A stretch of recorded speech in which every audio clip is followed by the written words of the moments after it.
Continuamos con el estudio de la unidad 6 de matemática octavo grado. Lección 2, clase 2, características de los paralelogramos. Esta clase la encontramos en el libro de texto, página 129. El problema inicial dice lo siguiente: para un paralelogramo demuestra lo siguiente. 1 tiene dos lados opuestos congruentes, 2 tiene dos ángulos opuestos congruentes y 3 tiene dos ángulos consecutivos suplementarios. Observa que para demostrar que 1, el lado AB es igual al lado DC y el lado AD es igual al lado BC, lados opuestos iguales. 2, el ángulo DAB y el ángulo BCD y el ángulo ABC y el ángulo CDA, que son los ángulos opuestos del paralelogramo, es suficiente demostrar que el triángulo DBA es congruente con el triángulo BDC, trazando la diagonal BD, desde B hasta el vértice D.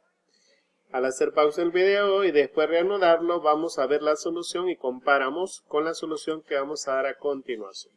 Tenemos el paralelogramo, como ya nos dice el problema que es un paralelogramo, entonces por hipótesis se tiene que el lado AB es paralelo al lado DC.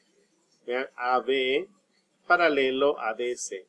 Y además el lado AD es paralelo a BC. El lado AD paralelo a BC.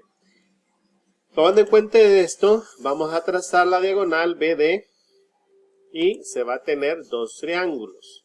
El triángulo BDA y el triángulo BDC. Y va a tener las siguientes características. Sabiendo que AD es paralelo a BC, vamos a tomar en cuenta esos criterios y vamos a formar dos ángulos, parejas de ángulos alternos internos que van a ser iguales. De esto entonces podemos observar que el ángulo ABD, que es este de color verde, es de igual medida que el ángulo CDB,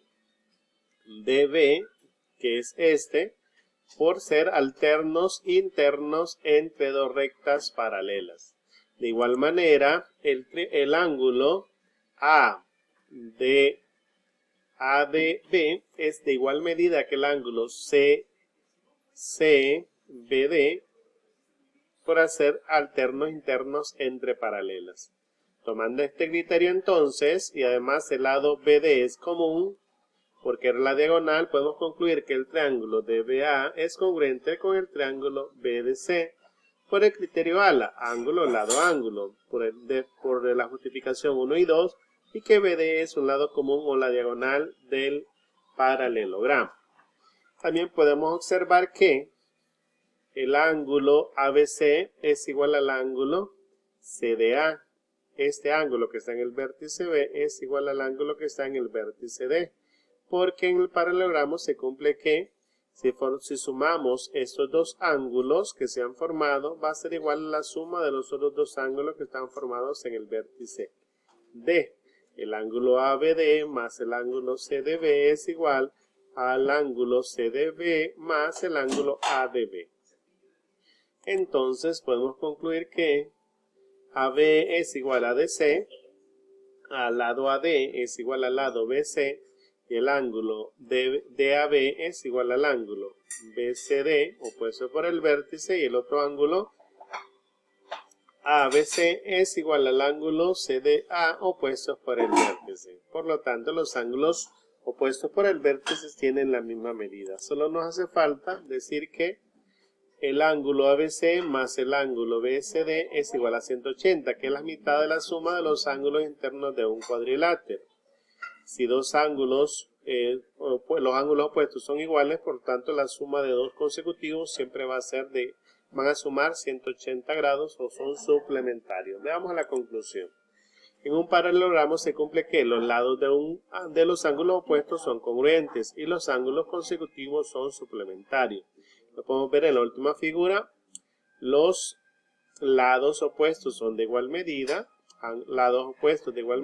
ángulos opuestos de igual medida, y al sumar dos ángulos consecutivos van a sumar siempre 180. Si sumamos dos ángulos consecutivos suman 180. Esto lo vamos a poder aplicar en los ejemplos y problemas que siguen a continuación en las siguientes clases.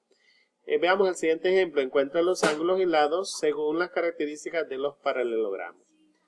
Veamos el ángulo X. El ángulo X es igual al ángulo que está opuesto a él. Entonces es 100 grados. El ángulo X entonces 100 grados. El ángulo Y tiene la misma medida, como es un paralelogramo, del ángulo que está opuesto a él. Entonces el ángulo Y mide 80 grados. El lado AB tiene la medida, como es un paralelogramo, de su lado opuesto. El lado opuesto mide 5 centímetros, por lo tanto el lado AB también va a medir 5 centímetros. Y el lado BC va a tener la medida del lado opuesto, que es el lado AD. Por lo tanto, el lado en la medida de este lado BC es igual a 10 centímetros. Para terminar, resolvemos el ejercicio 1 del libro de texto y después resolvemos lo que nos presenta el cuaderno de ejercicios o libro de tareas.